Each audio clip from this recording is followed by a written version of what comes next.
Bonjour, je suis Grégory Zux, directeur artistique chez Dontnod pour Vampire, et vous êtes sur le Coca-Cola Happiness Gaming Club.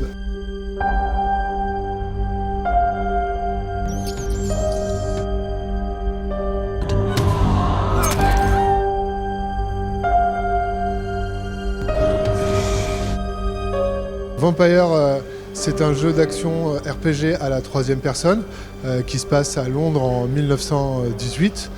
Dans un contexte très chargé, puisque c'est après la Première Guerre mondiale, c'est la première guerre à l'échelle industrielle de la destruction, et il se trouve que le monde est ravagé aussi par la grippe espagnole, donc vraiment l'Europe est dans un piteux état, et c'est un moment où les vampires ont décidé de frapper. Et vous y incarnez Jonathan Reed, qui est un docteur qui a fait la guerre et qui revient en Angleterre, et qui est transformé en vampire malgré lui, et qui va aborder cette question avec son côté humaniste, et il va essayer de rationaliser ça, d'apporter une vision scientifique à la chose.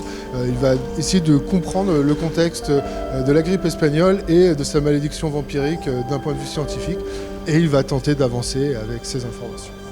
Par rapport à d'autres jeux de Dontnod où il y avait effectivement des arbres de choix de dialogue, là on va beaucoup plus loin, puisque on va pouvoir effectivement prendre des décisions importantes quant à l'histoire principale du jeu, mais aussi dans tout ce monde semi-ouvert dans lequel on va évoluer, qui est complètement vivant. Chaque personnage va avoir son histoire, ses relations, et notre manière d'interagir avec eux et de décider de leur destin va complètement changer le monde dans lequel on évolue. Donc voilà, il y a vraiment plusieurs niveaux cette fois.